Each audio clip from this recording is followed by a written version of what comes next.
ভারত থেকে ঢুকছে পানি, ভয়াবহ বন্যার কবলে ফেনী।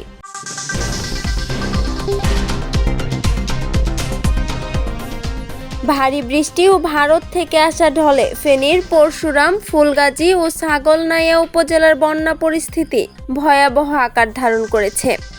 ভয়াবহ বন্যায় তলিয়ে গেছে এই ৩ উপজেলার ৯০টি গ্রাম। এতে পানিবন্দী হয়ে পড়েছেন ২ লক্ষাধিক মানুষ।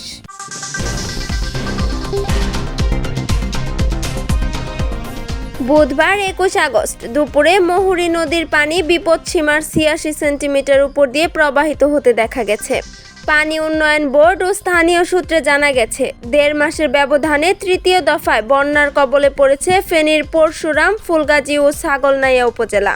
গত কয়েকদিনের ভারী বৃষ্টি ও ভারতের উজানের পানিতে মঙ্গলবার সকাল থেকে মহুরী, কহুয়া ও সিলোনিয়া নদীর বন্যা নিয়ন্ত্রণ বাঁধের ভাঙন দিয়ে লোকালয়ে পানি প্রবেশ করতে শুরু করে। ৩ উপজেলায় ১.৫ শতাধিক গ্রামের ২ লক্ষাধিক মানুষ নিরাপদ আশ্রয়ের খোঁজ করছে।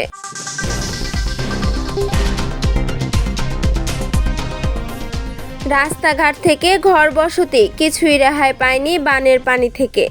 গত ৩ দিনের ভারী বর্ষণ ও ভারতের উজান থেকে নেমে আসা পাহাড়ি ঢলে দেখা দিয়েছে মানবিক বিপর্যয়।